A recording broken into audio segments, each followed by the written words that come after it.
Hello, this is a review and demonstration of a newly acquired brand new Hornby Class 66, which is 66623 Barden aggregates. It's been named Bill Bolsover. I'm going to also compare that to a previously purchased model. Both came from the same retailer. They're both brand new. This is also a 66 66727 GBRF. It's been named Scott CBE. So I'm going to compare the two on the same track with the same power supply. I'm not going to bother with Eurostar. The motor's burnt out on it. It went around and then just sat on the track over there one day after having gone round and round and round and getting progressively slower, and then it just came to a stop on one of these two tracks and white magic smoke came out of nowhere. That was a bit of a disappointment.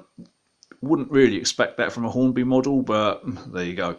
I'm going to thank my little lad for this. I'm not going to name him because you never know who's out there, but he's allowing me to use his little railway to demonstrate this today. So thanks to him. This is the Hornby Class 66 that I acquired yesterday going round.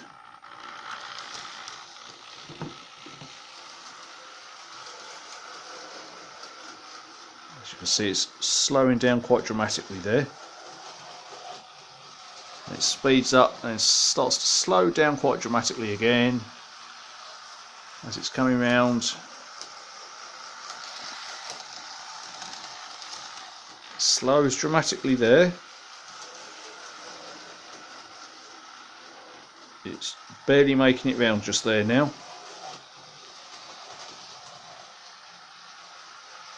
Similar problems. I'm not going to move the camera this time. There you go, it's slowed right down.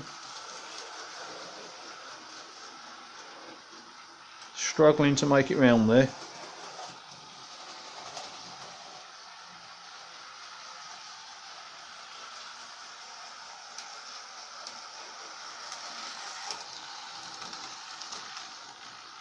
There we go, it's slowed again, speeding up a little, struggling to get past that point, and then it's going to have similar woes here as well. So I'm going to take this off the track now. In fact, I'll bring that back because I always like to lift them off the track with their bogies straight. I don't know why, it's just me, I just like to do that. So we'll take that off.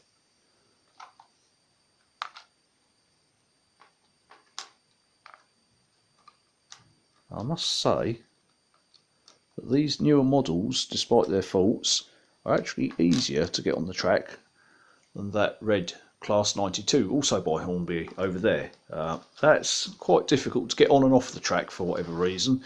So that is resident on this railway over on the back siding there. That's just where it lives.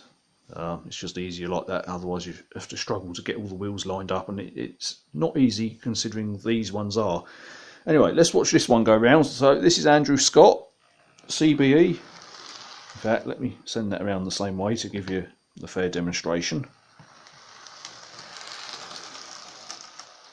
See, now this wasn't playing up when I first got it, but it has started to get worse. It's also struggling on those same points.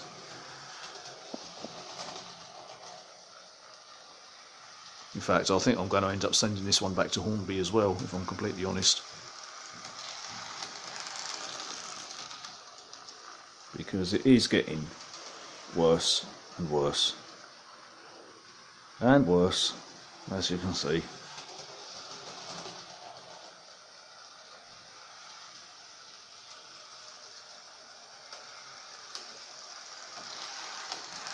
I wasn't quite so keen on this because the blue was a little darker, and I'm quite picky about my shades of blue. My little boy likes red, so and green and all sorts of other colours.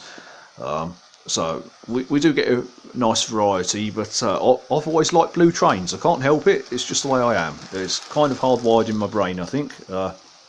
Hence this little beastie here, a Network Southeast Class 50, which I will also run around in a moment when Andrew Scott manages to recover and get his way over here.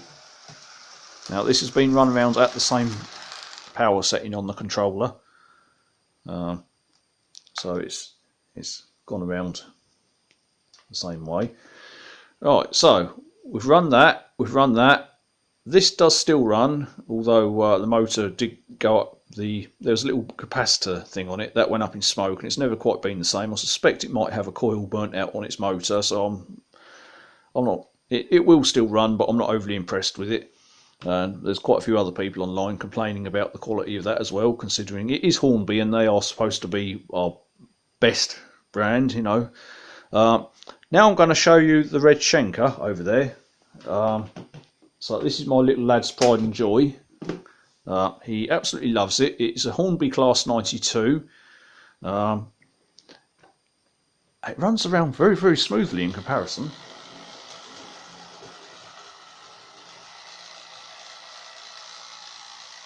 It's a beautiful loco. It's even got lights on it.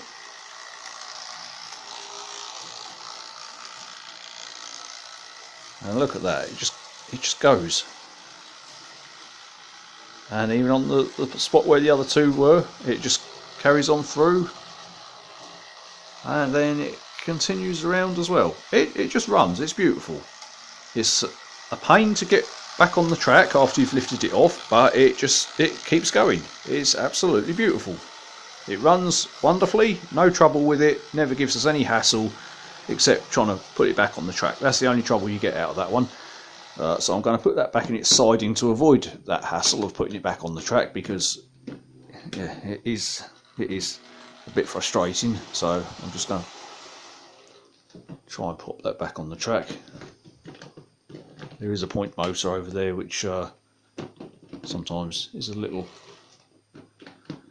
tricky to, it's like a lot of point motors, it sort of seems to bounce sometimes. There we are, right.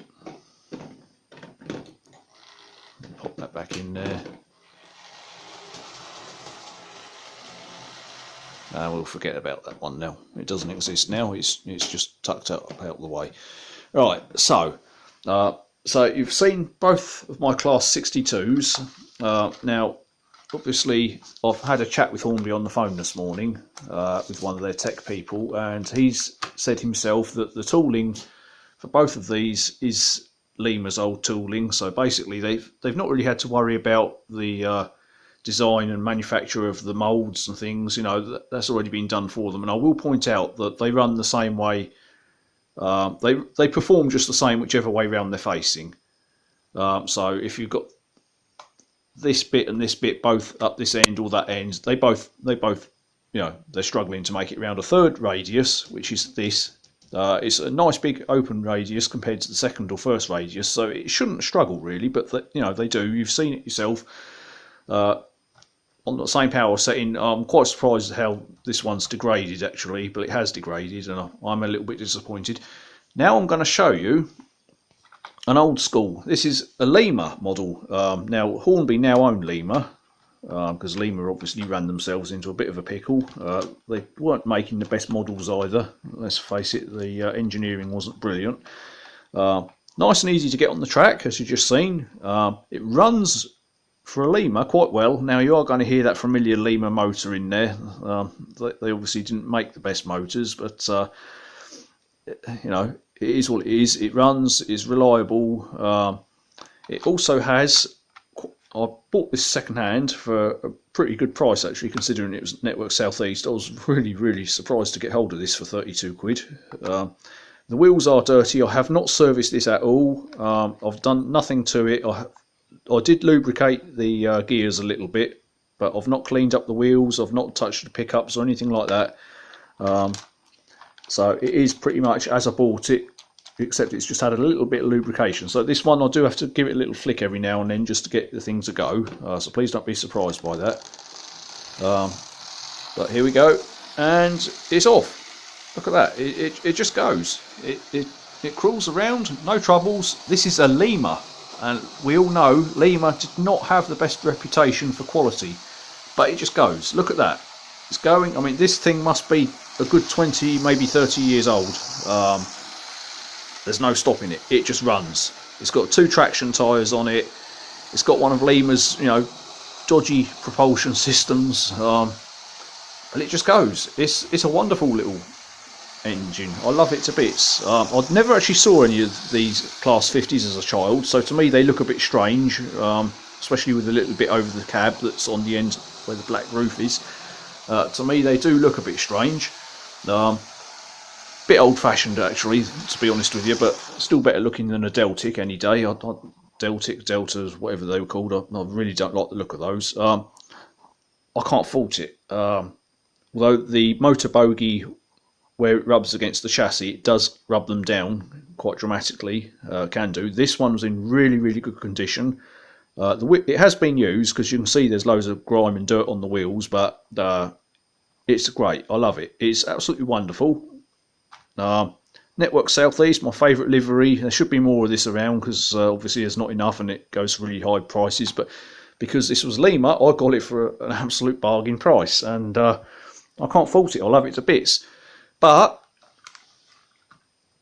to put all of them to shame, I'm going to have to stand you guys down on the little stand now and just rotate the angle like that, because I've got it in 2 bits at the moment. I have here another Lima, which is it's been troublesome, I'm not going to lie.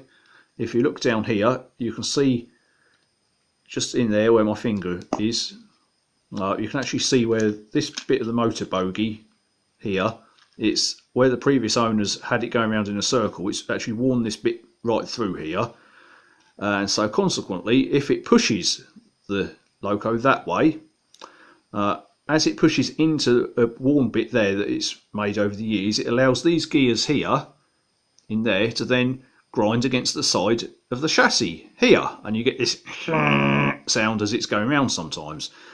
It's okay if it's pulling, as in like going this way. It's just if it's pushing that way. Obviously I can turn it round and send it round the other way, but this is a Lima.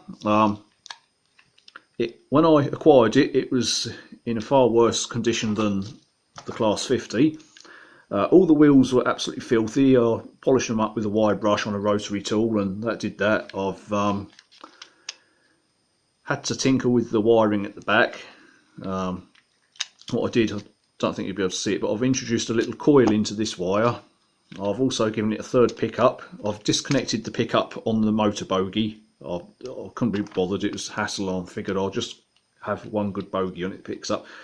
So I've soldered some 30 amp fuse wire on there. I've put the bend right here, and I've shaped it so it touches this rear wheel, and because the bend is right the way here, it doesn't deform itself and just go back to, bending back again. It works really well.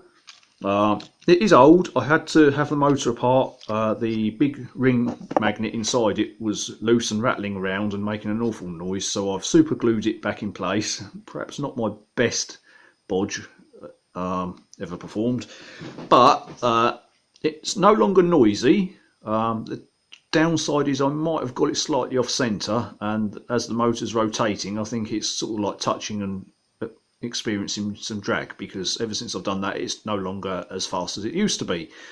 But it's a Lima. As I say, it came to me, it really wasn't well. It had this wear here on the chassis, as I say, down in that corner there, which you can just about, yeah, you can see it a bit better now.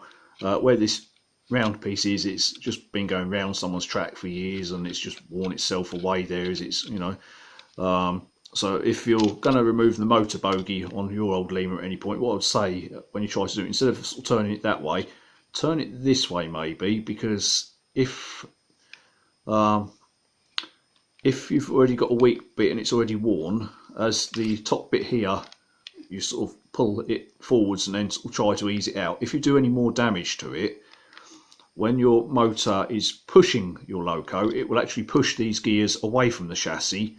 Whereas if you've got it that way and you've got an already worn weak bit and you make it any worse, the the motor's going to move forward slightly and move the gears onto the chassis. But if you have the wear that way, which is probably going to be unavoidable due to the way these are designed, as I say, it'll push away from the chassis there. So there's a little tip for you.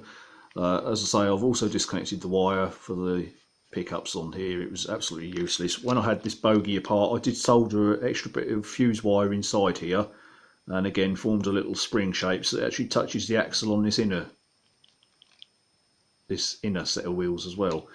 And it's worked really well since. I suspect, sod's law being what it is, I shall try and demonstrate it to you now, and it'll probably decide it's not going to work. But here we go. This is Victor Hugo. It's two-tone grey, which I must admit I'm not overly keen on, and the colour of the roof is a bluey colour, but it's not really one I like.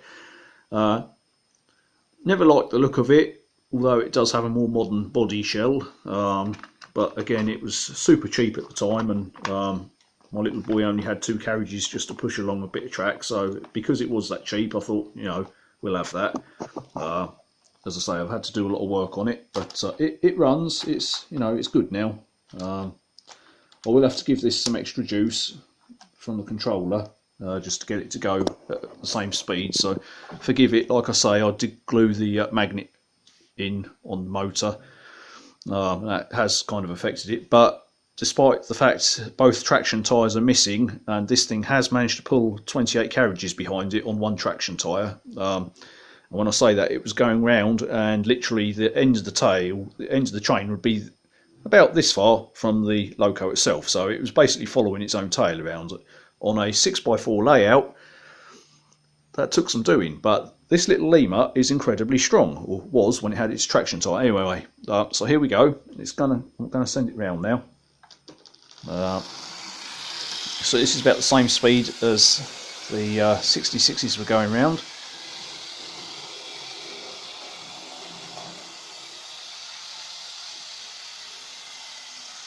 You can hear that Lima motor. Nowhere near as bad as it used to be.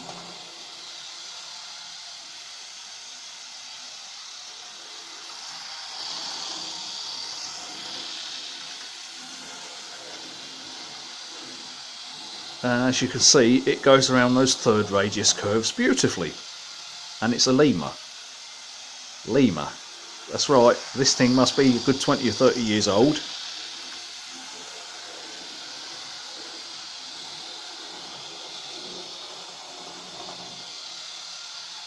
It's just going round beautifully. And it will do that all day. It won't stop. It will pull pretty much whatever I put on it. If I was to put a traction tyre or 2 back on it, it will pull pretty much anything around. As I said earlier, the record was 28 carriages and trucks behind it. It did it. On a 6x4 layout, that's no easy feat, but it did it. So what you are seeing here is basically a knackered Lima Class 92, which I've not clipped the body back on properly, but that doesn't really matter. It still looks reasonable. It's got damage to its chassis, a motor that I've had to bodge into life, extra pickups I've sort of done the DIY way, and they're not anything like factory made ones.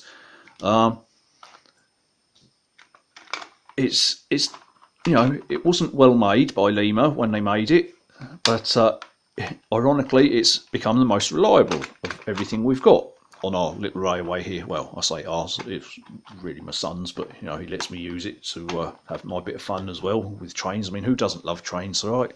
I will make another bigger, better one at some point, but like a lot of people, I've got a lot of things to do.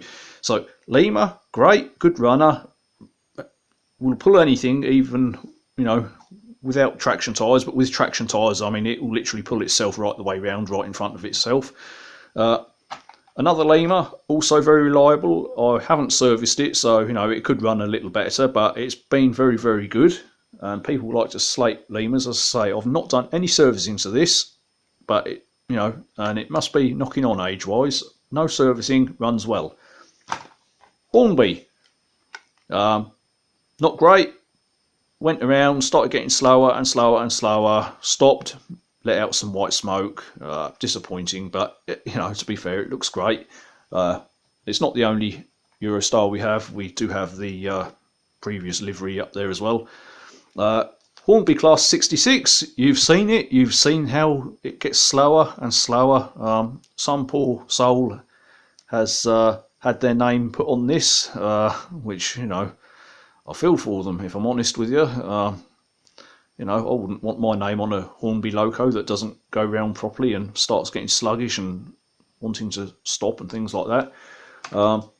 And then we have the worst of the bunch, which is actually now starting to be joined by the previous one, which is starting to perform the same way.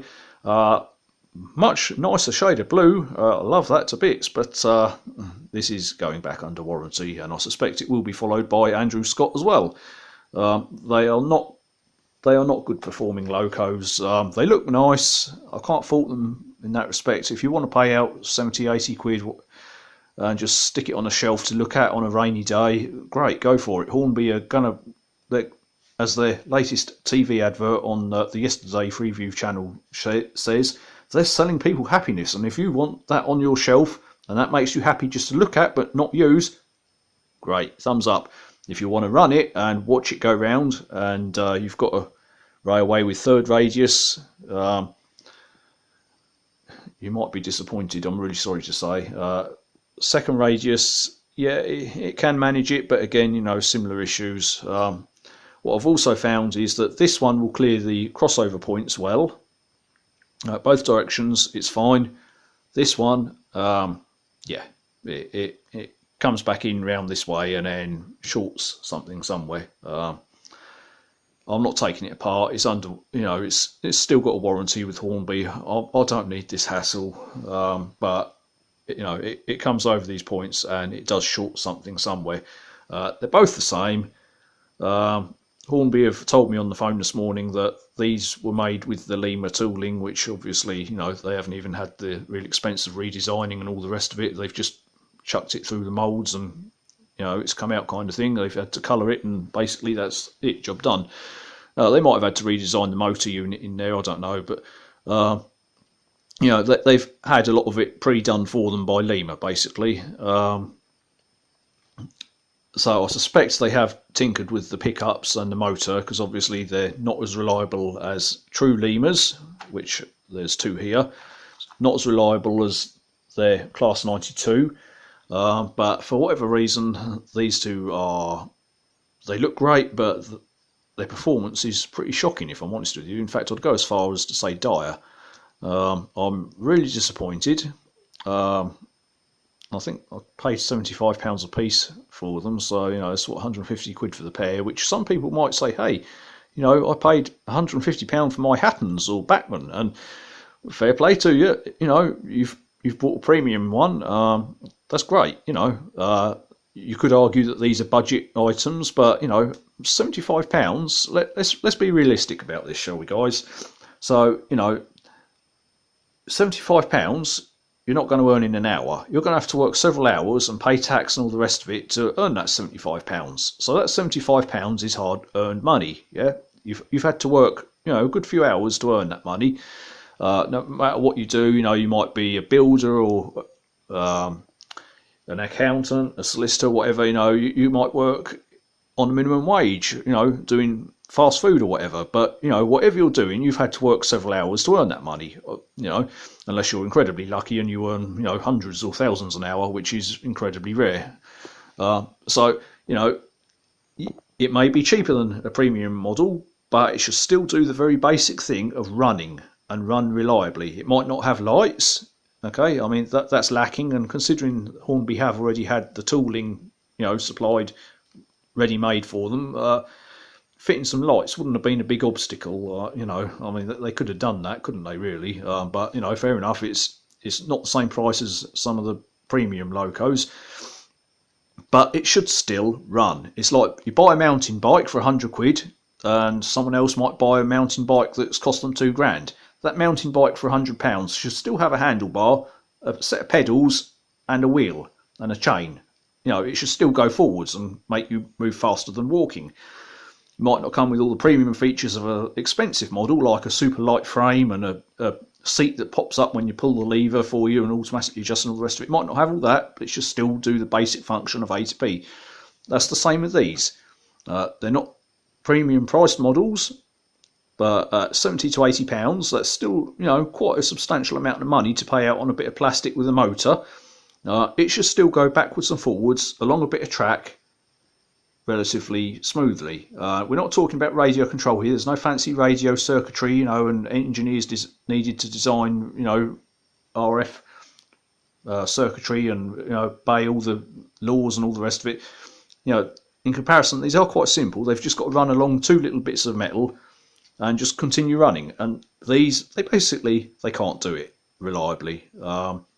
Really disappointed. Hornby, if you're watching this, I think you've probably let us down. You've probably let a lot of other people down as well. I've read online quite a few people grumbling about their Class 66s, saying that they're not happy with them. I'm not going to repeat some of the comments because, you know, they are quite sad, really. You guys at Hornby, you know you can do better than this. You know, heck, if Lima could do better than that, you certainly can. But for whatever reason, you're not. And I find it quite shocking, really. But anyway, I'm going to finish this now because I've hit 26 minutes, nearly 27. But, you know, in the grand scheme of things, Hornby versus Lima, definitely Lima. You might have to tinker with them or not, as the case may be with this one. They're a bit noisier, far more reliable. Hornby, disappointment, disappointment, disappointment. Tricky to get on the track. This little thing here, to be fair to it, it does run lovely. My son was very pleased with that. But we've also got another one which whizzes around for some reason at 2 to 3 times the speed. Can't make it cross points slowly at all. That one will. So to be fair, that has been quite a good one. Not really in the same league though. Yeah, there you go. That's my thoughts. Hornby versus Lima. I'm sticking with Lima. I don't care how old they are, what they look like or whatever. I think Lima is the way forward for me. Hornby, brand new, been a disappointment. Second hand, great. Can't say enough good things about those two, really, even if I have had to tinker with them. Those two, disappointing. Brand new, they've let me down. You know, the pair of them, you know, no, you've actually put me off buying any more Hornby products, you two. You look great, but you've disappointed me. I can't, having had this one burn out as well and let out all sorts of white magic smoke and things, I can honestly say I'm not that impressed with Hornby now. I don't think I'm going to go there again unless they can really convince me that they can make quality stuff at the same price, which I don't think they can. But anyway, guys, thank you very much for watching. I'm sorry to have taken up half an hour of your time. I hope I've managed to cover quite a few good points for you, including how to keep these old Limas going. They are good when you fix them. As I say, thank you very much for watching. Sorry for taking up so much of your time. Hope I've covered as much as possible. If you've got any questions, do please pop them in the comments. I will try to answer them if possible. I don't make many videos, especially about 00 gauge or model railways in general. This is the first one, so you know, you're probably not going to see any more from me anytime soon. But you know, if there is anything else, I will try. As I say, thank you very much for watching. Leave comments if you can. That'd be great. Always love to you know, communicate with other people about like-minded interests. Thank you for watching. Take care, guys. Stay safe. Bye.